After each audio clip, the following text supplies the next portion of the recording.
Здравствуйте, еще раз, уважаемые подписчики. Скажите, пожалуйста, меня слышно или нет? Технические причины, все никак не можем найти причину. Алмагат. Слышно меня? Нет? Напишите, пожалуйста. Здравствуйте, еще раз, уважаемые подписчики. Скажите, пожалуйста, меня слышно или нет? Технические причины, все никак не можем найти.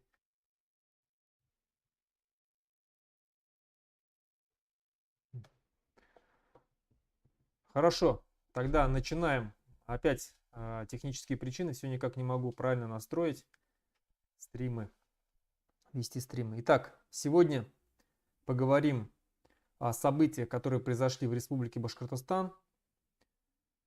События были достаточно громкие, которые стоит, наверное, нам всем проанализировать, обсудить, ну и вообще сделать выводы. Что произошло, как нам в будущем реагировать на эти события и как сделать так, чтобы эти события не повторялись в нашем будущем независимом свободном Башкортостане.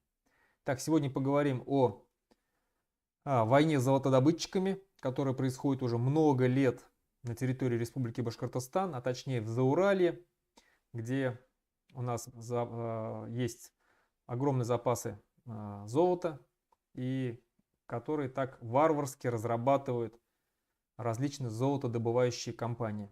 Также мы поговорим сегодня о событиях в Белорецке, которые произошли в результате, скажем так, конфликта, да, с гражданами Таджикистана. И поговорим о том, куда пропал все-таки бюст Заки Валиди в городе Сибая и какой стоит сделать вывод из всего этого. Итак, начнем сперва с событий в Баймакском районе, в селе Ишмурзино. Это не первый сход, то есть, кто не знает, да, то есть недавно там прошел сход, точнее 18 апреля прошел сход граждан в селе Ишмурзино. Сход был согласованный. Так, и 18 или 28 точно? 28, по-моему, да? Вот. Сход был согласованный с властями.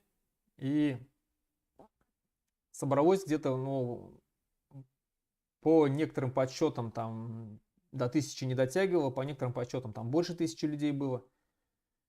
Собрались не только местные жители, но приехали также поддержать общественники из разных районов Республики Башкортостан.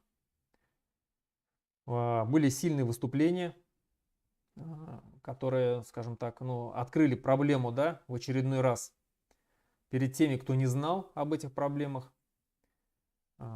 Какая проблема вообще существует? Существует проблема в том, что Роснедра, а точнее их представительство, департамент по недропользованию в Приволжском федеральном округе, который находится в Нижнем Новгороде, выдает лицензии на разработку различных месторождений в Приволжском федеральном округе. Ну, соответственно, и в Республике Башкортостан, который входит в этот Приволжский федеральный округ. Республика Башкортостан наша богата на различные природные полезные ископаемые, в том числе и золото, конечно же. Золота у нас много. Весь хребет Иряндык, в принципе, находится, там очень много золотоносных жил. Особенно в Учелинском районе. Учелинский район вообще очень сильно страдает от золотодобытчиков. Я лично сам видел загаженную природу, которая остается от этих драк, которые там ищут золото, да, с помощью которых ищут золото. То есть драги — это огромные машины, которые, скажем так, переворачивает землю, пласты в поисках, да, то есть вытаскивает все, что под землей, и потом это рабочие как бы вымывают там, да, собирают золото. Так вот, после этих драк там меняется русло рек, земля становится непригодной для вообще, то есть выпаса скота, вообще, чтобы там что-то росло. Я говорю, пласт, вот этот вот, сколько он там сантиметров, там 30-40 сантиметров пласта земли, где, которая, да, то есть, трава, где растет, этот вот, все это нарушается, все это уничтожается. В итоге все это приводит к необратимым последствиям. Плюс, как я сказал, там вот эти карьеры, которые там разрабатываются, да, они остаются открытыми, их никто не культивирует, хотя они обязаны, конечно же, после себя все это убирать, подчищать, исправлять, да, делать, как было в самом начале. Так вот, помимо Учелинского района также страдает, конечно же, и Баймакский район, и другие районы, Абзелиловский район Республики Башкортостан. В общем, все Зауралье. Так, сейчас я поправлю камеру чуть-чуть. Вот так. И последние события, вот уже неоднократно в Тубинском, по-моему, было, да, то есть в других селах, деревнях Зауралья, особенно в Баймакском районе, проходили до этого сходы, и удавалось отбиваться. Эту тему оседлал, я так помню, Назаров, Бадранов.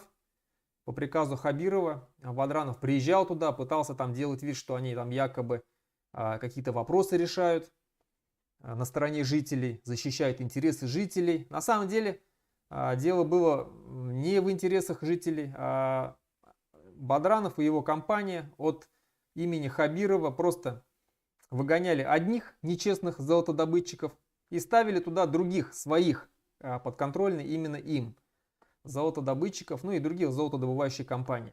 То есть сменяли одних собственников на других, только если прежние собственники не были подконтрольны Хабирову и его команде, то сейчас как бы они стараются поставить те, которые подконтрольны, либо в договоренностях, да, с властями, с башкирскими властями.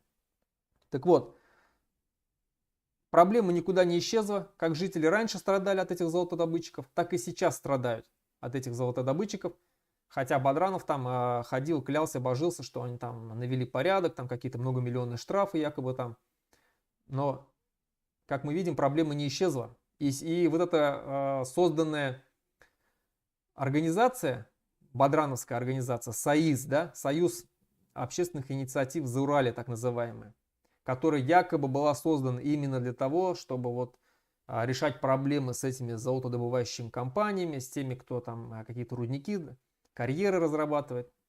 И где они сейчас? Кто-нибудь был из представителей этой организации САИЗ на последнем сходе в Ишмурзино? Нет, не был. То есть это о чем говорит? Это обычная аффилированная с властью организация, которая была просто под определенные конкретные действия создана. Сейчас ее нету, и все. То есть, да, а проблемы остались.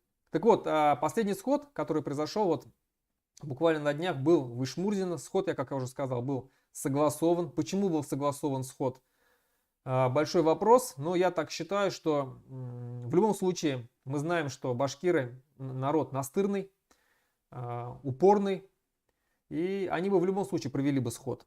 Но вполне возможно тогда могло бы все дело дойти бы до столкновений, потому что власти вынуждены были бы попытаться разогнать этот сход, народ был бы против, и, соответственно, возможно были бы столкновения какие-то, что властям, конечно же, не нужно. Поэтому они попытались, то есть, взять немножко так, да, под контроль этот сход, дали добро, но ничего у них, как говорится, не вышло. Дело пошло вообще не по их сценарию.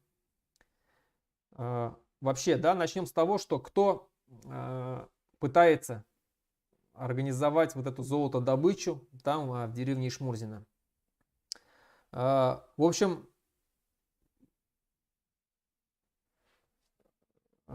разрешение, да, на золотодобычу дали Роснедра, дали ООО «Евразийская горнодобывающая компания». Этой компании, да, Евразийская горнодобывающая компания, учредителями которых являются Владимир Варданян, такая, да, знаменитая фамилия в нашей республике, к определенному знаменитому народу уже, да. Олеся Коляда, Александр Елховский и Алексей Мурахтин. Да, вот эти 4 человека являются соучредителями Евразийской горнодобывающей компании. Эта Евразийская горнодобывающая компания наняла 2 подрядчика на разработку вот этих вот золотоносных карьеров. Это ООО «Оренбургская многопрофильная компания» и закрытое акционерное общество «Армет». Эти обе компании являются оренбургскими. Все обе входят в структуры русской медной компании.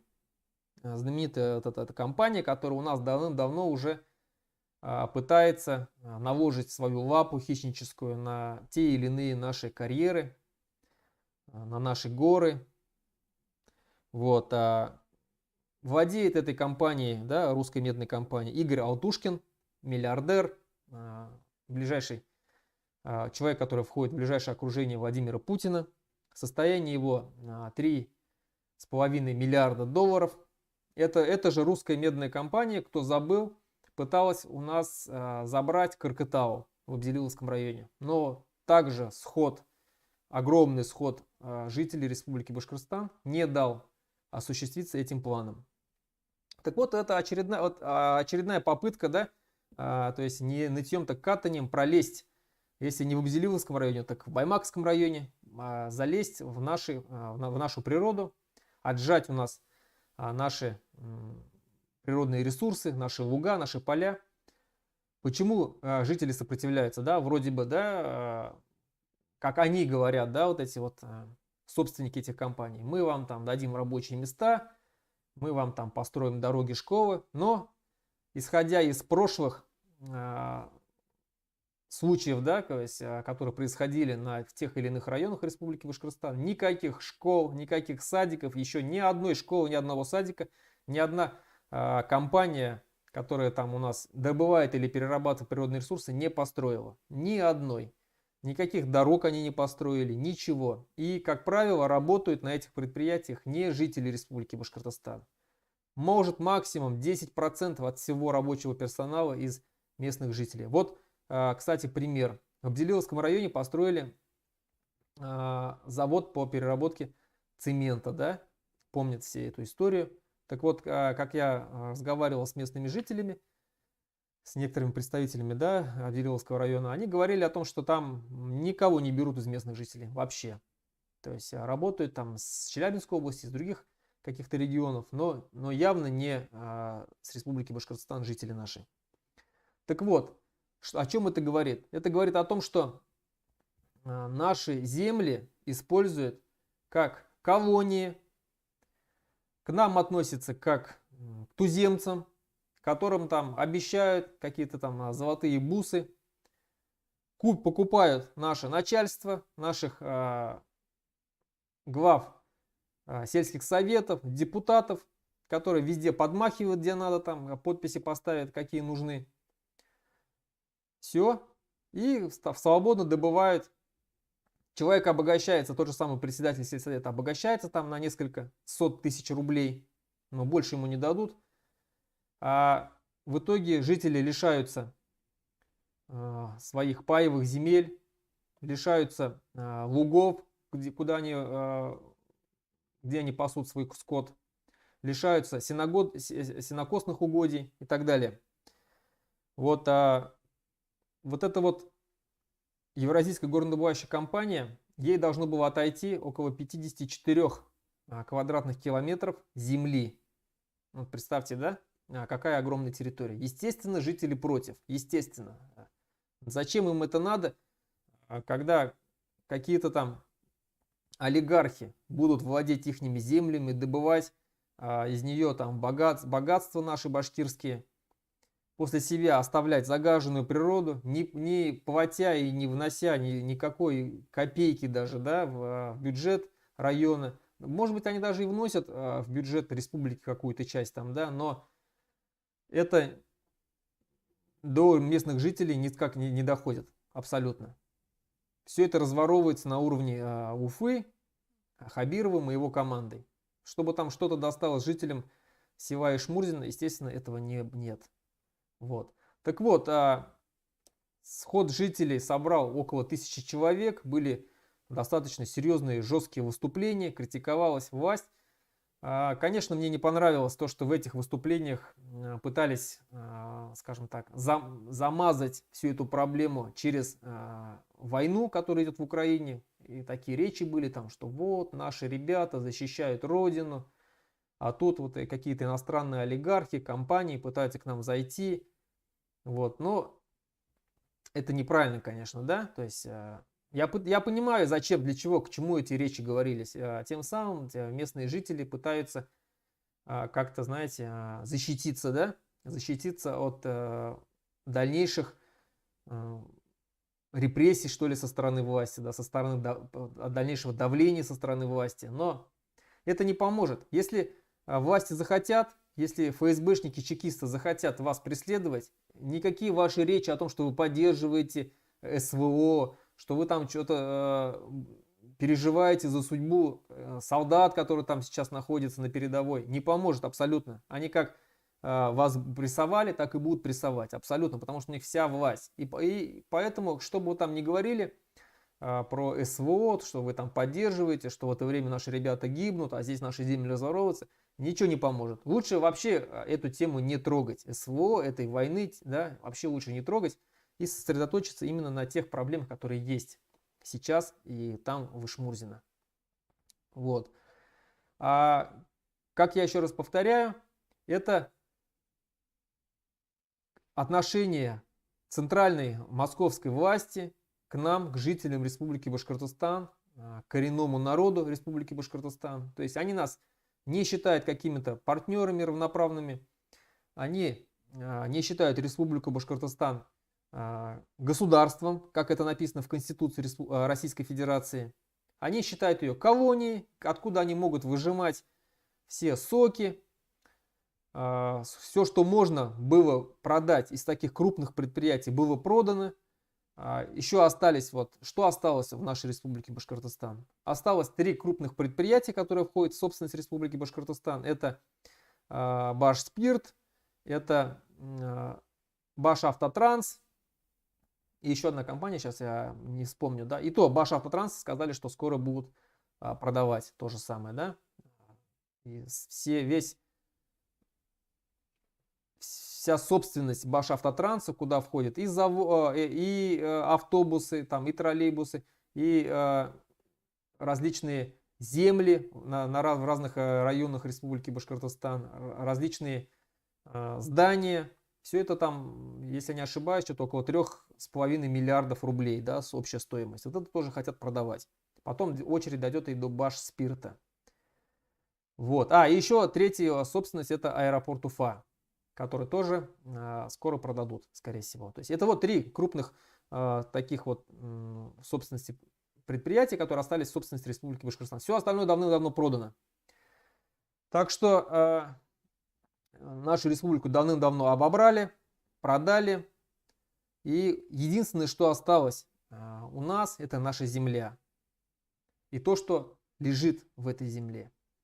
Конечно же, если раньше была статья 10 в Конституции Республики Башкортостан, Конституция от 1993 года, где было написано, что все природные богатства Республики Башкортостан принадлежат многонациональному народу Республики Башкортостан, то эту статью убрали еще в 2000-х годах, в 2007, по-моему. И после этого уже был издан закон в Москве Кремлем, да, кремлевскими сидельцами о том, что все земли, все природные ресурсы Роснедром имеют право выдавать лицензию на их разработку в любой точке Российской Федерации. То есть уже сейчас получается, все природные ресурсы не принадлежат жителям Республики Башкортостан, не принадлежат его многонациональному народу. Это о чем говорит, еще раз говорю, это колония, отношение метрополии к своим колониям. То есть Москва нами управляет как хочет, захотела Хабирова поставила, захотела Хабирова убрала, поставила табуретки на очередного какого-то. Это ничего не изменит. То, что Хабиров башкир там и так далее, это вообще ничего не меняет. Хуже даже, намного хуже, что Хабиров у нас башкир. Потому что некоторые усыпляются, да, то есть вот этим, усыпляют свое это недовольство. Вот, у нас же свой башкир же рулит. Это не башкир, это манкурт конченый. Так вот, такие события, они будут происходить и дальше все больше и больше нарастать, потому что деньги нужны центральной власти на ведение войны, на поддержку тех жителей, которых они оккупировали в Украине. То есть нам же надо будет их кормить, надо восстанавливать их инфраструктуру, вот, платить им какие-то зарплаты, какие-то пенсии. Все это за счет кого? За наш счет, конечно же, за наш счет. А страна находится под большими санкциями, экономика еле справляется, дышит еле-еле. Многие предприятия не могут работать в полный рост из-за санкций, из-за отсутствия каких-то иностранных компонентов. И, соответственно, что страна все больше и больше превращается в сырьевую колонию. Она может продавать только сырье, не перерабатывая его. А сырье откуда берут? Из тех регионов, из тех республик, где их много, где много этого сырья. Да? То есть это нефть, это газ, это золото, это медь, которых у нас тоже много в Республике Башкортостан, это уголь и так далее.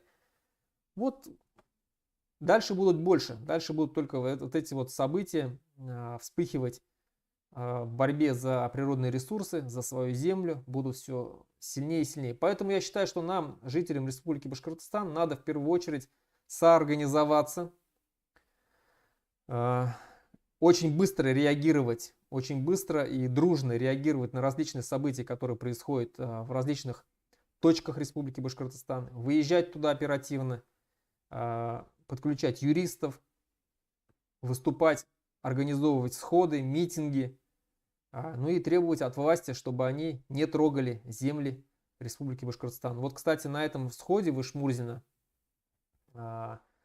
местные жители неожиданно для властей переизбрали председателя сельского совета и переизбрали, точнее, отстранили от власти председателя сельсовета, отстранили от власти всех депутатов, да, манкуртов, депутатов сельского совета, и назначили своего нового. Ну, конечно же, власть это не восприняла, она сказала, что это нелегитимно, что якобы должны быть выборы и так далее. Хотя у нас вся власть принадлежит кому? Народу. А депутаты и чиновники это слуги народа. То есть они должны подчиняться решению народа.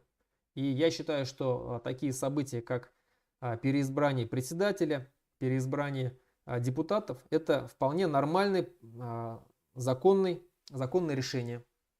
Народ имеет право сносить власть, которая его не устраивает, и ставить его туда тех людей, которым они доверяют. Так что все правильно. Я думаю, что в будущем, вообще на будущее надо взять пример. И даже если они силой там, или там, через запугивание оставят этого председателя, этих депутатов, но когда произойдет час X, а он произойдет, я думаю, что уже скоро, недолго осталось терпеть, эти люди, этот председатель, эти депутаты, они нелегитимны. Их практически сразу же лишатся своего поста и будут преданы суду за то, что они не исполнили решение схода, решение народа. Так что все правильно, так и надо в будущем делать. Я считаю, что на других сходах точно так же, вообще многим другим жителям других населенных пунктов, жителям других районов Республики Башкортостан надо взять на вооружение вот это вот решение жителей села Ишмурзино. На этом я думаю, что эту тему мы закончим. Но это, конечно, тема не заканчивается никогда. Я уверен, что подобные события будут вспыхивать все дальше, все больше и больше. Я еще раз говорю, жителям Зауралья, не только Зауралья, но и других районов, надо быть готовым отстаивать свои земли, потому что нападение на земли, попытка отобрать земли будут только все больше и больше, все увеличиваться, потому что нужны деньги Москве на ее вот эту войну, которую она ведет.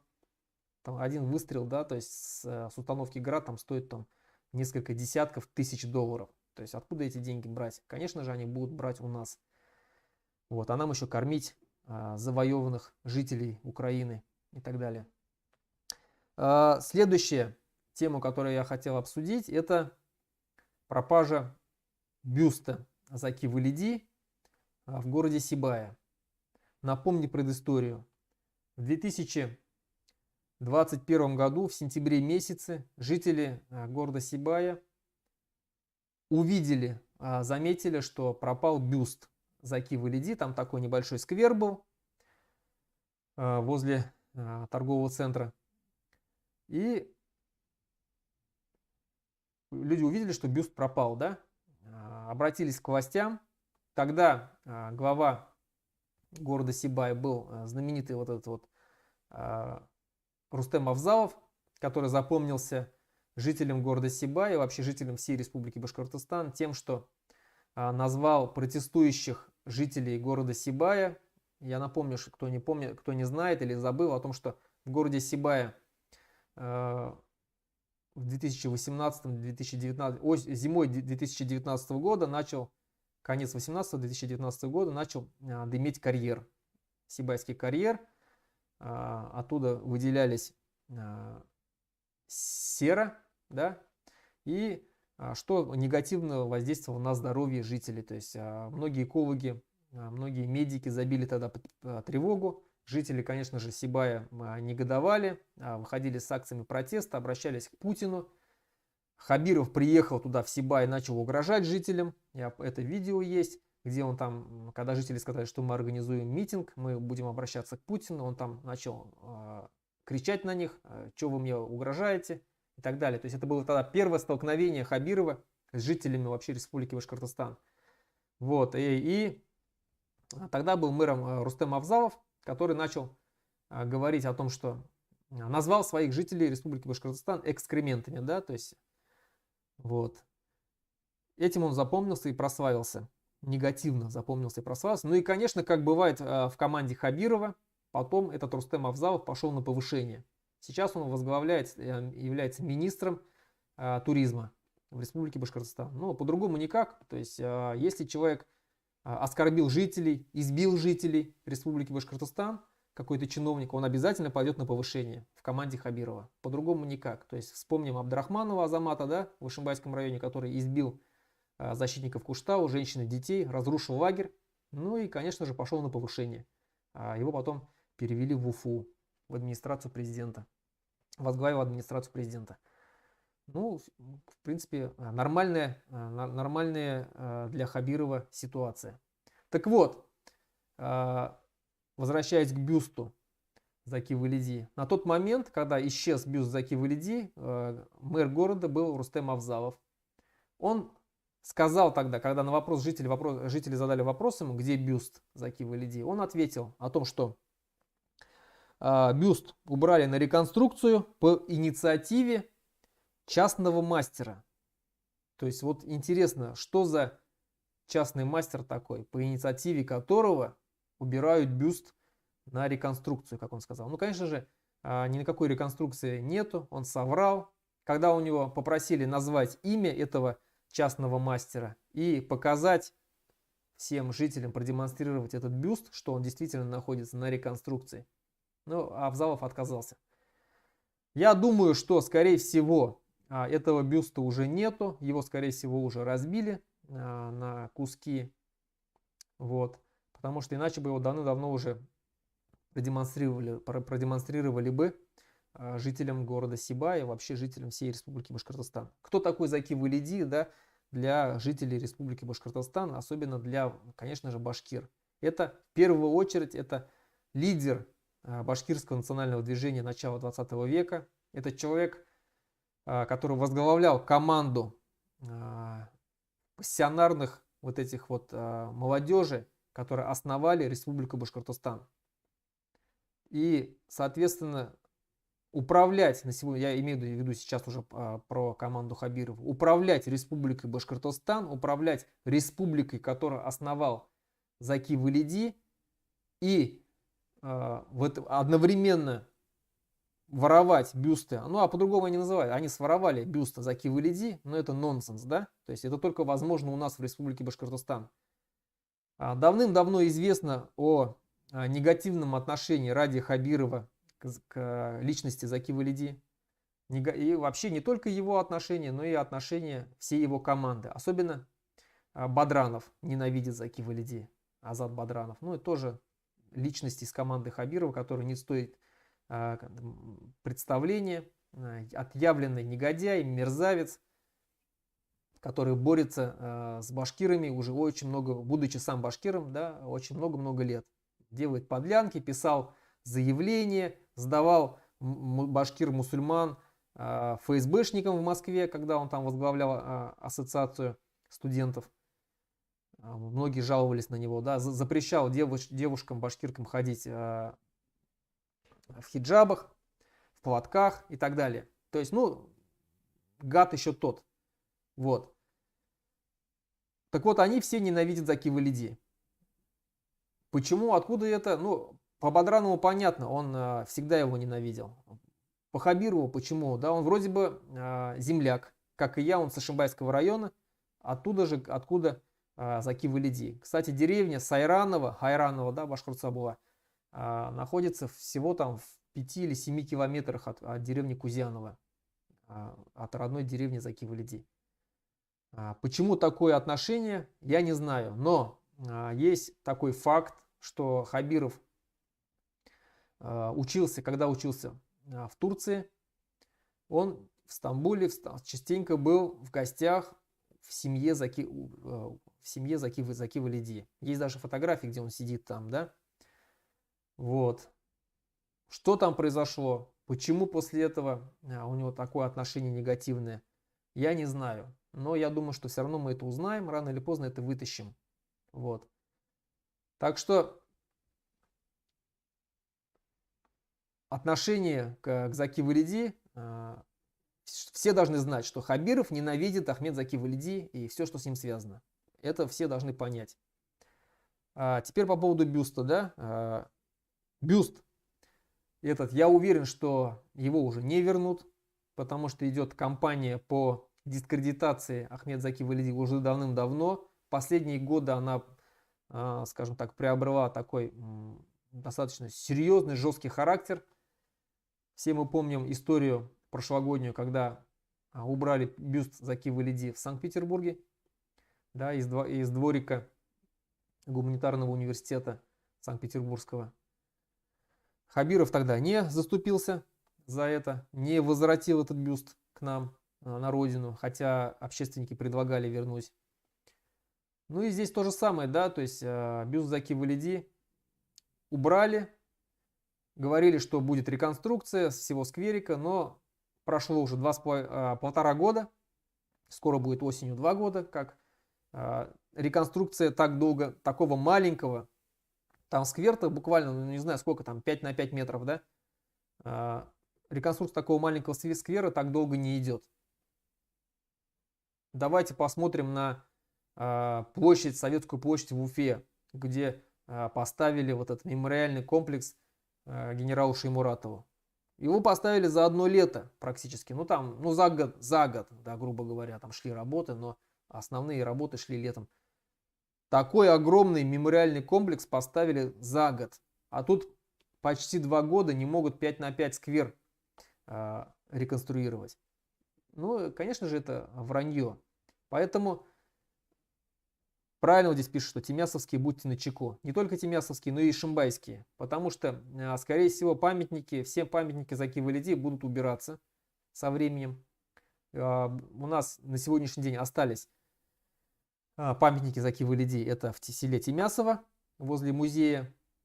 Это в Кузяново, в родном селе. И в Ишимбае есть еще, да, памятник. Скорее всего, их тоже все снесут рано или поздно.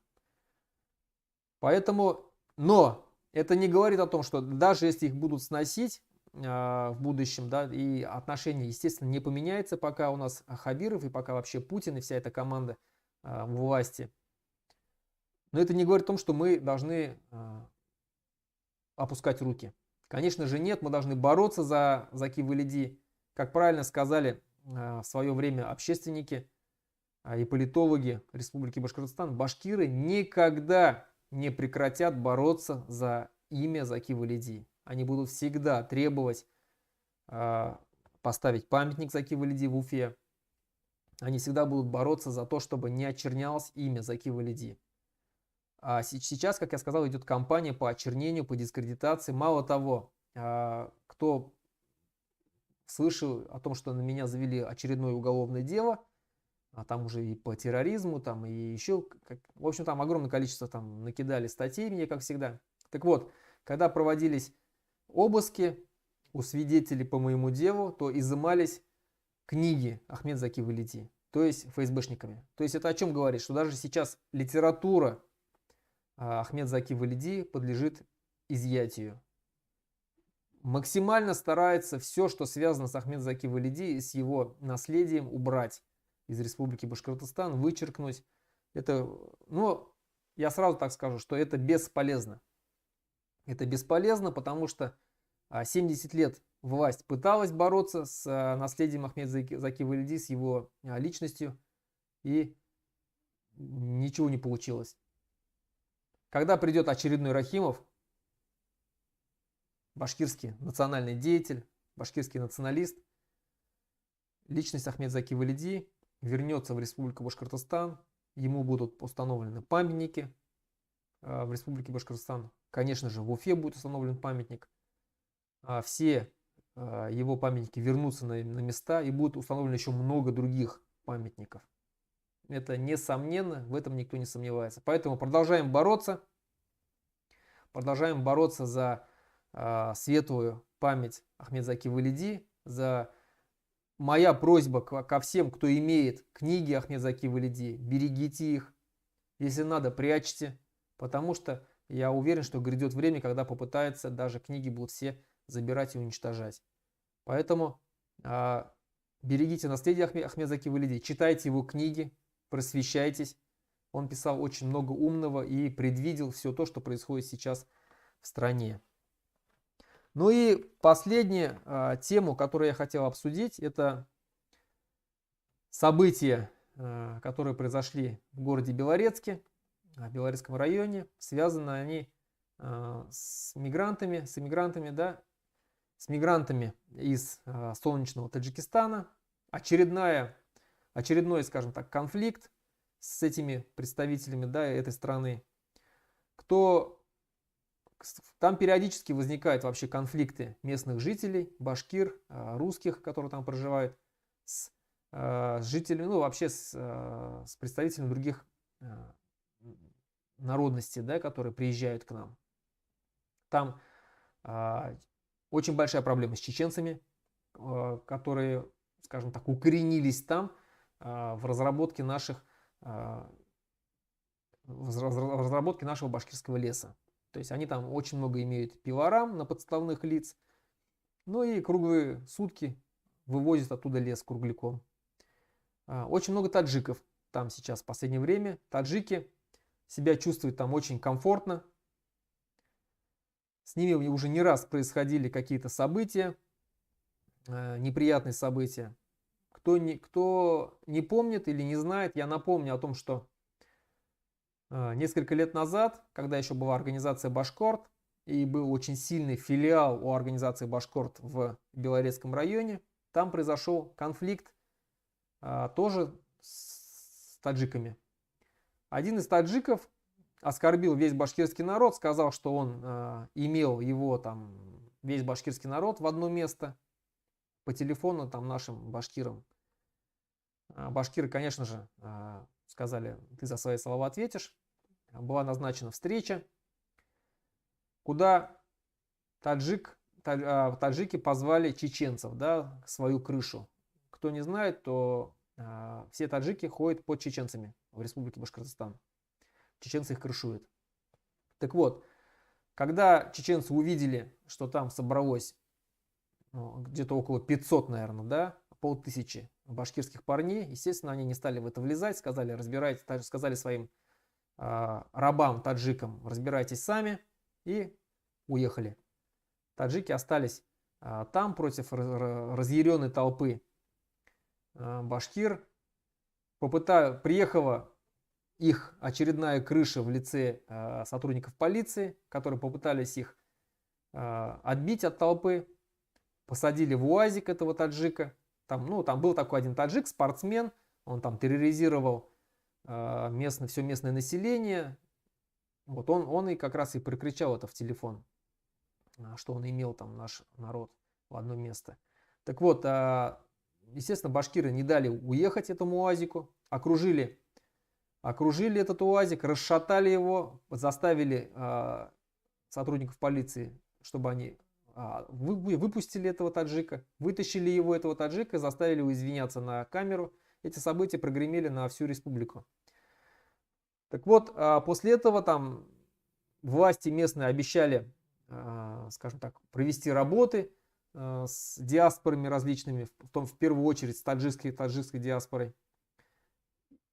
Но, как мы видим, ничего не было сделано, и очередной конфликт, он просто обязан был вспыхнуть. Потому что, когда ничего не делается, и проблема, она там куда-то засовывается под ковер, все это вылезает рано или поздно. Так вот, что произошло в этот раз в Белорецке. Два таджикских каких-то отморозка, дебила, я еще по-другому не могу их назвать, начали приставать к двум малолетним девушкам. Начали нахально им предлагать сесть в машину и покататься с ними. Девушки отказались и пожаловались своим родителям.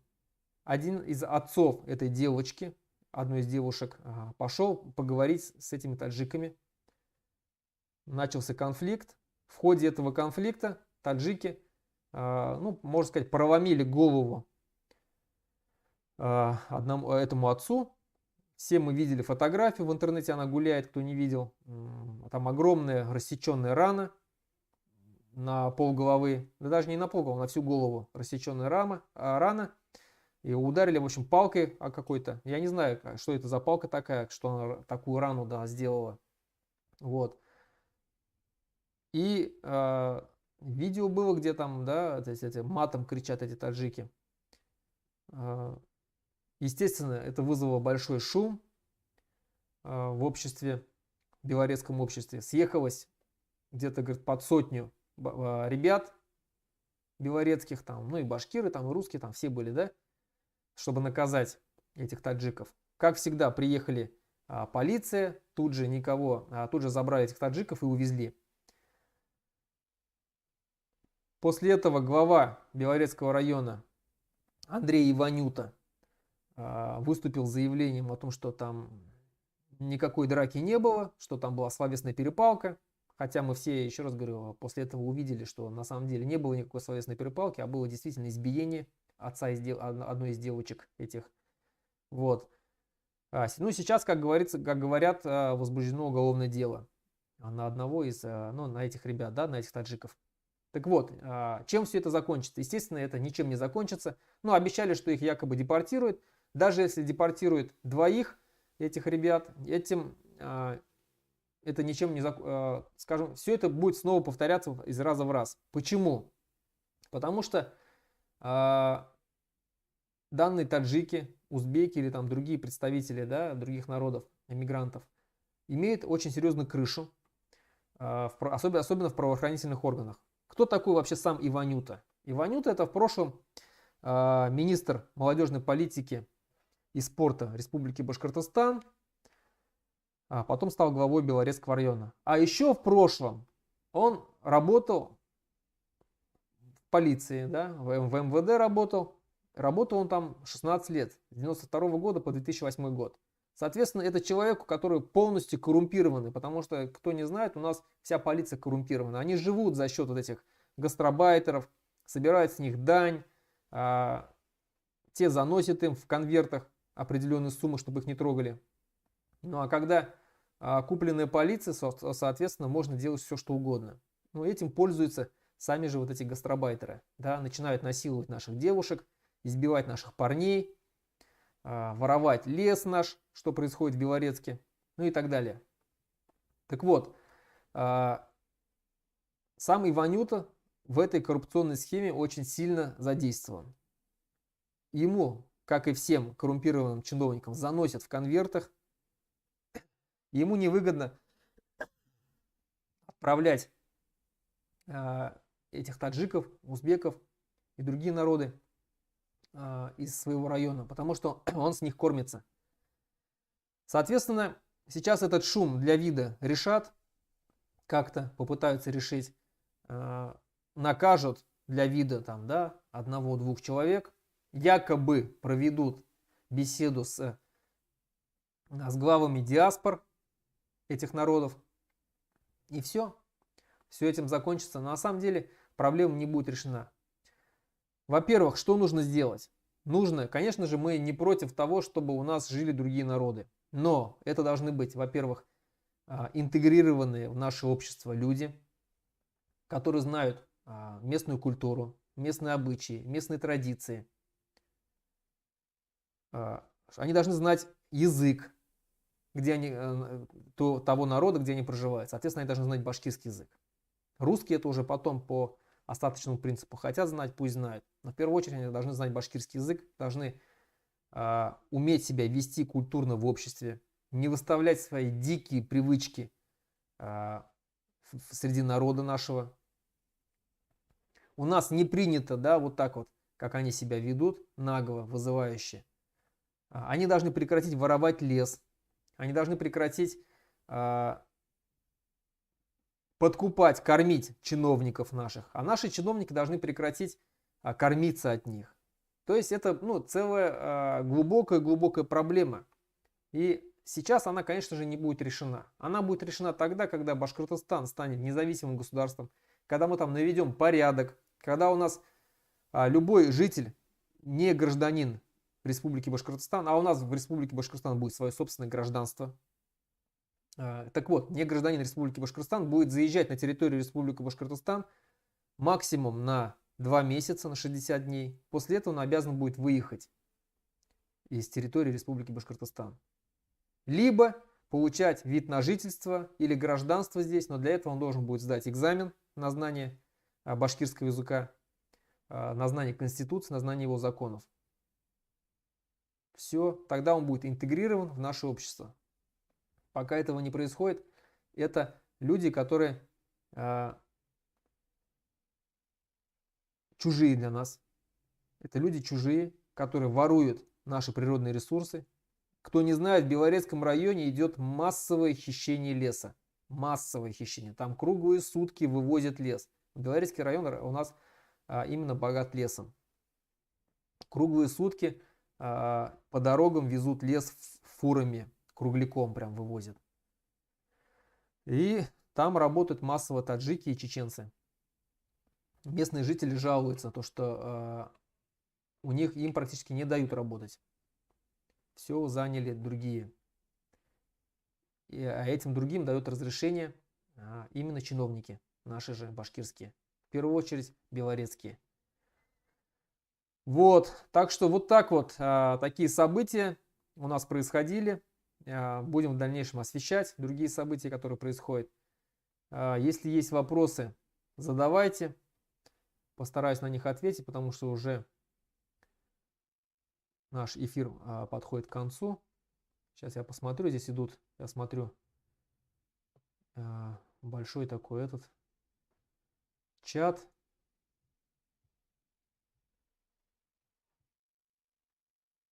Так.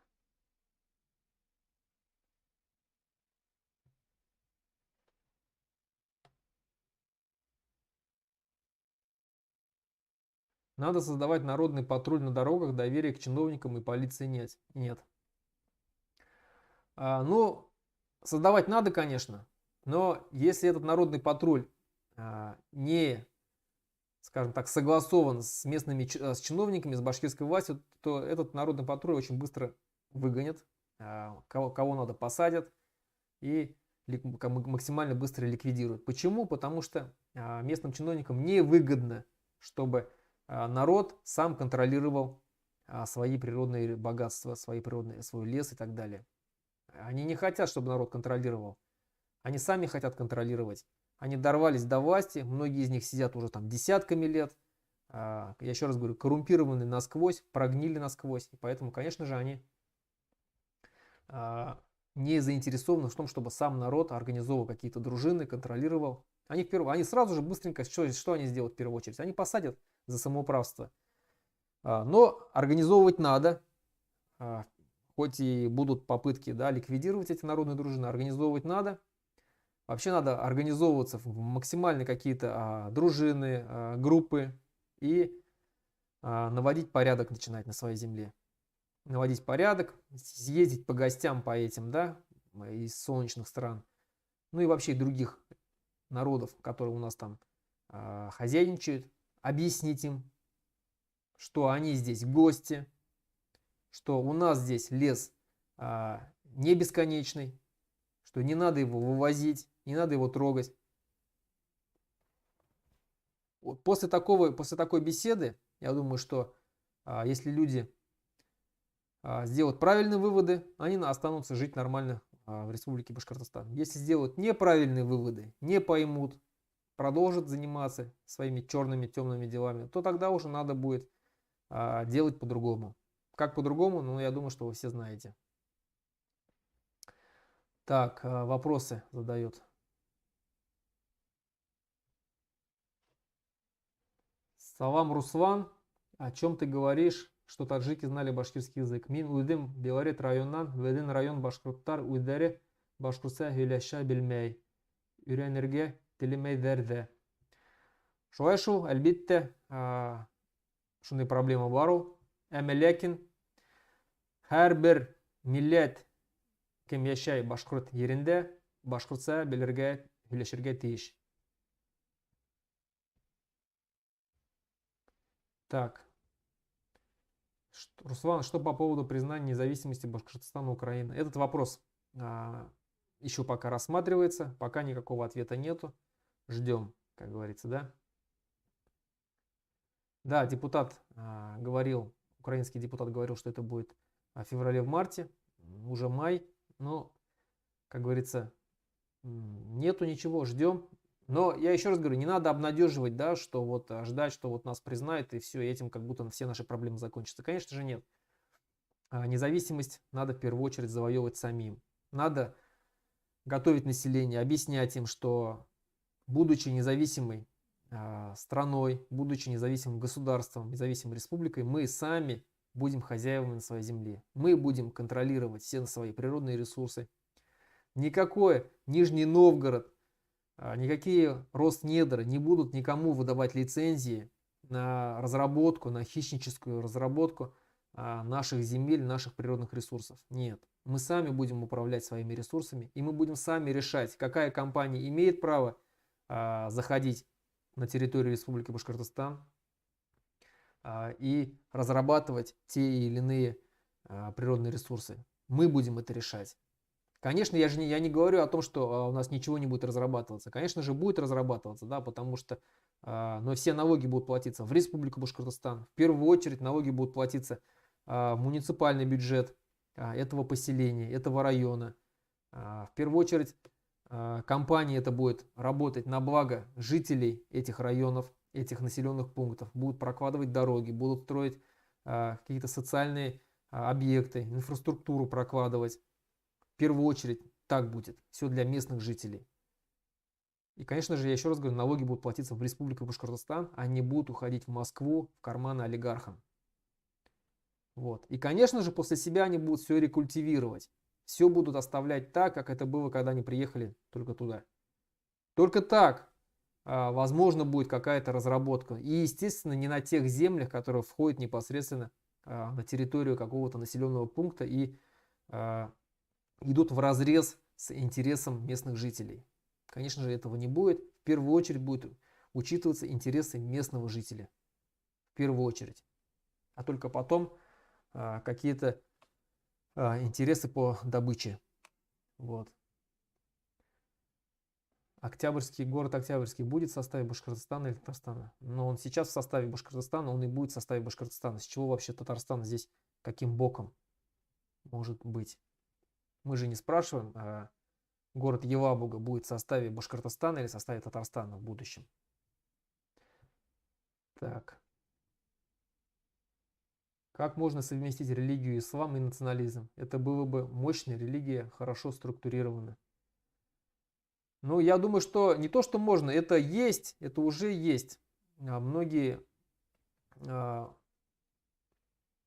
народы это делают, успешно это делают, потому что я не вижу ничего плохого в том, чтобы религия и национализм совмещали свои общие интересы. Все мы работаем на благо своей родины, своего народа.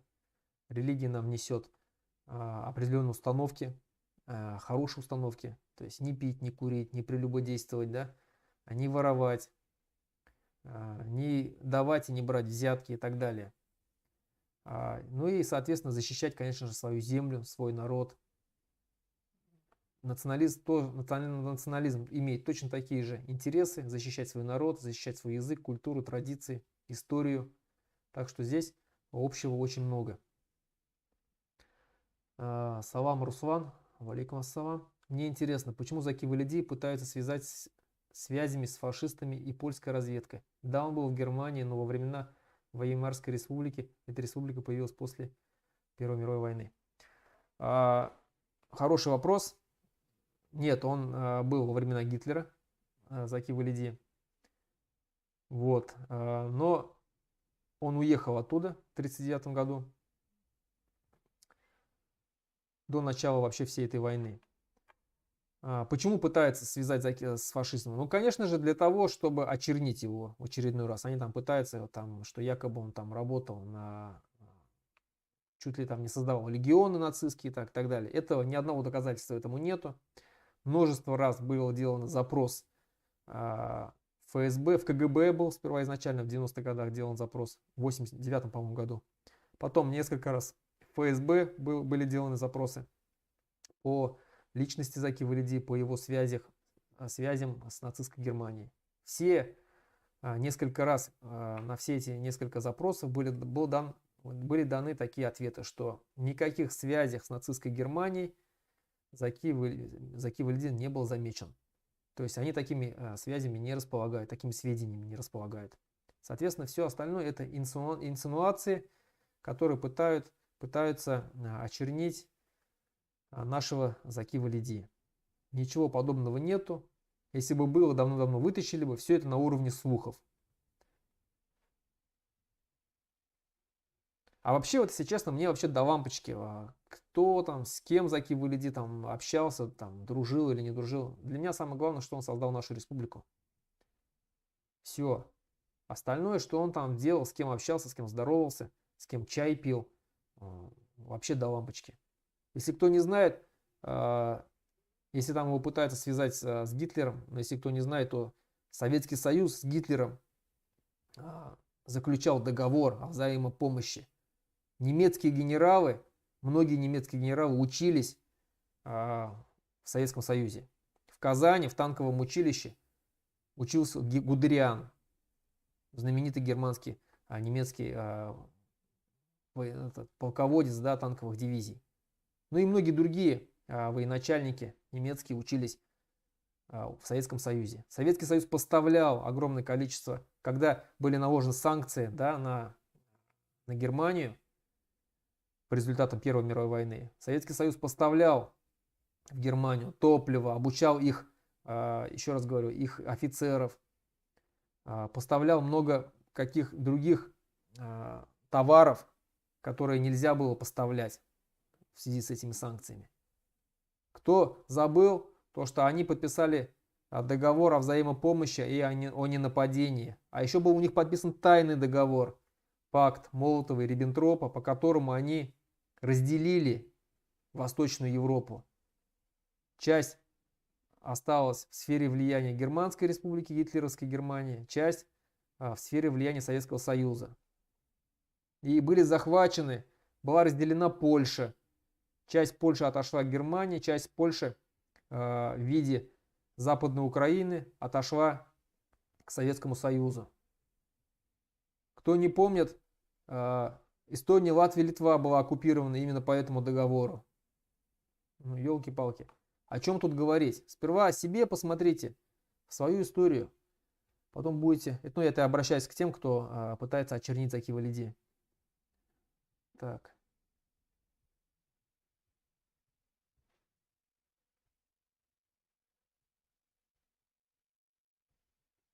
Также будет ли организован какой-нибудь митинг за возвращение бюстов Сибая? Но это не у меня спрашивать надо, это надо спрашивать у сибайцев. Я считаю, что они обязаны просто. Кстати, там скоро будет проходить инвест Сабантуй, так называемый, да, который проводит уже несколько лет в городе Сибае по инициативе Андрея Назарова, премьер-министра.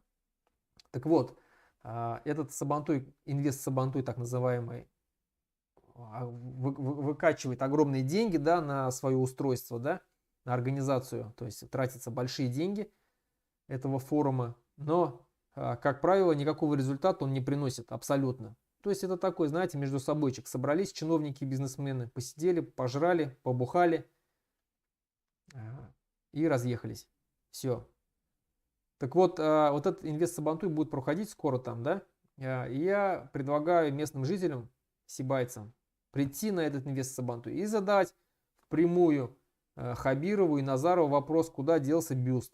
Когда некоторые говорят, что бюст поставил якобы Андрей Назаров за свои деньги, бюст Ахмед Заки Валиди, я вам напомню, что эти деньги, это деньги народные, которые он заработал, находясь, будучи депутатом, сперва города Сибая, потом бизнесменом. Все это он делал за счет Республики Башкортостан, за счет его природных ресурсов, за счет того, когда он был чиновником и что он имел с этого чиновничества. Вот за счет этого он и обогатился, за счет этого, чтобы подмазать как-то башкирских, кстати, башкирских националистов в лице СБМ, он поставил бюст Заки Валиди. Вот. Но сейчас мы не слышим о том, что он якобы как защищает свой же бюст. Нет. Поэтому бюст, после того, как он его подарил городу Сибаю, это собственность города Сибая. Все. И обязаны этот бюст вернуть. Также меня интересует, когда произойдет событие час X, как должно произойти отсоединение и формирование нового правительства, а также что будет со старой властью, убежит или будет удерживать. Это очень большой вопрос. Я уверен, что сейчас мы уже не уместимся по времени, чтобы обсудить его. Я думаю, что в следующий раз мы его обязательно поговорим об этом. Что делает Алсынов? Он покинул РФ. Нет, он в Республике Башкортостан до сих пор. Так. Ростислав Мурзагулов нык башланы букларга эллеке духтарын. Һез берәй неме әйтә алағыҙмы? По Ростиславу Мурзагулову, ну, тоже большая, конечно, тема, но можно коротко сказать о том, что, конечно, он вынужден сейчас букларга своих бывших друзей. Почему? Потому что он сейчас работает на структуры Михаила Ходорковского. Он не может не защищать. Но в то же время вы замечаете, может быть, заметили, кто видел его интервью, о том, что он, очерняя, там, да, мочит Путина, пытается вытащить якобы все его секреты, там, какие он там видел в Кремле. Хотя на самом деле он ничего не видел, у него не имел никакого доступа в Кремль. Имели доступ его друзья, такие как Ради Хабиров, его шефы. Вот. А уже они рассказывали, конечно же, Ростиславу Мурзагулову. Сам же Хабиров не будет рассказывать о том, что он там видел в Кремле. Вот. Сейчас Ростислав Мурзагулов хвалится этим, как будто бы он сам это все видел. Нет, конечно же, его никто туда не пускал. Вот. Но вытаскивая какие-то тайны из стен Кремля и рассказывая о них украинскому телевидению и так далее, он, заметьте, что ничего не говорит о самом Хабирове, о темных делишках, которые были в Республике Башкортостан, которые они вместе с Радием Хабировым там мутили, продавали, банкротили предприятия. За что Ради Хабиров вообще Муртаза Рахимов выгнал? Именно за то, что тот создал чуть ли не второе правительство в республике, теневое правительство в Республике Башкортостан, собрал под себя подконтрольных бизнесменов, банкротил предприятия. В его команде был вот этот и Сидякин сегодняшний, да, глава Центрального комитета партии «Единая Россия», и Мурзагулов там же был, и, ну, и много других, да, Баширов, вот это Ренат Баширов, который сегодня разворовал, да, этот футбольный клуб Уфа. Вот, и футбольный клуб, и хоккейный клуб Салават Юлаев. Вот эти вся команда, они банкротили, они продавали места в Госсобрании Курултая, депутатские места и так далее. Манипулировали выборами и так далее. Вот Рахимов его выгнал, Хабирова, в Москву. Ну и после того, как он приехал в 2018 году, еще они очень много темных делишек сделать успели. До того, пока Ростислав Мурзагулов не сбежал. А сбежал он не потому, что он был против Путина или против, как он сейчас говорит уже, да. На самом деле на него было заведено уголовное дело. как некоторые говорят, уголовное дело было заведено за употребление наркотиков. Его поймали якобы с наркотиками, там, да, с большой там партией кокаина. Вот. Так что тут ему бы в первую очередь рассказать о том, что Хабиров творил в Республике Башкортостан. Вот что для нас интересно. Потому что, пытаясь, скажем так, выслужиться перед Михаилом Ходорковским, перед либеральной вот этой оппозицией, да, российской, мы-то его не простили никак, жители Республики Башкортостан. И все, что он здесь творил, мы все помним. И суда ему возврата в любом случае в Республику Башкортостан не будет. Вот. Так что много еще что нам предстоит узнать. Так, тут еще очень много вопросов накидали, но мы, наверное, уже все будем заканчивать. Так. Что думаешь про написание статей про башкиров в Википедии? Недавно были написаны статьи про БО Башкорт, башкирский национализм. Хотел бы ты, чтобы про тебя написали статью в Википедии? Ну, я только приветствую такие подобные статьи в Википедии. Если будет, чем больше таких статей будет, тем лучше. Конечно же, должно быть больше информации о башкирском национализме, о башкирских национальных организациях, чтобы люди знали, чем занимались эти организации. А то все на уровне слухов и информации, которую нам предоставляют в средствах, подконтрольных средствах массовой информации, ФСБшники, МВДшники. А там информация вся, пытающая нас очернить. СБМ, Кукбуре, БО Башкорт. Вот. Поэтому должна быть альтернативная, честная, настоящая информация о наших делах, которые мы делали. Потому что многие же не знают на самом деле, да? Вот. И такие статьи, они раскрывают глаза людям. По поводу себя, ну, напишут. Почему бы нет? Так. Стрим с Каспаровым будет? Ну, не знаю, будет ли стрим с Каспаровым. Не думал об этом. Так, ну, наверное, все. На этом будем заканчивать. Так, какие новости о роте Башкорт? Я не знаю, я к роте Башкорт не имею никакого отношения абсолютно. Вот.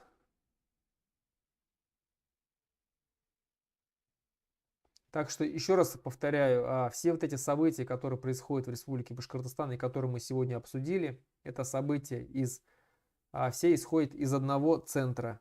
Все проблемы исходят из одного центра, из Кремля. Они нам устраивают проблемы. Они нашу республику считают колонией, из которой можно выкачивать ресурсы, людские ресурсы. Всех умных людей у нас забирают, переманивают хорошими зарплатами. Многие сейчас работают на северах, работы в республике нету. Поэтому такое положение можно исправить только одним – независимостью. По-другому никак. Только независимость спасет наш народ. По-другому никак.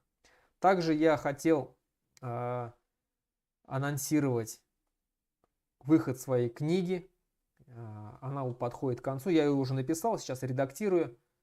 Книга называется «Записки башкирского националиста». Первая часть называется «Кукбуре».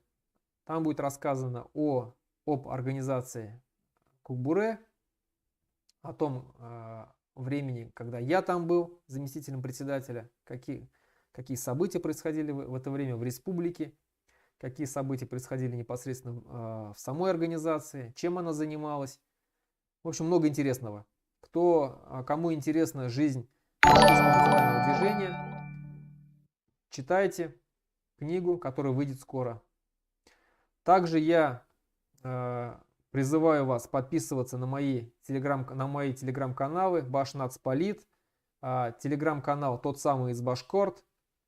Подписывайтесь на этот мой YouTube канал, ставьте лайки, рассылайте своим друзьям, рассказывайте о национальном движении вообще, об этом канале. Также хочу поблагодарить всех, кто донатит этот канал. Вы помогаете башкирскому национальному движению, вы помогаете мне, потому что для того, чтобы делать различные ролики, писать статьи, писать книгу. Все это нужно много свободного времени. Одновременно работая на работе и занимаясь общественно-политической деятельностью, уходит очень много времени. Если вы будете помогать мне донатами, помощью материальной, я буду вам только благодарен. Если вы хотите задонатить, здесь в ссылке есть, как это сделать. В ссылке данного видео и вообще ссылка моего канала. Все это есть. Спасибо большое. Всем. Хау булығыз. Осырашыңа тіклім.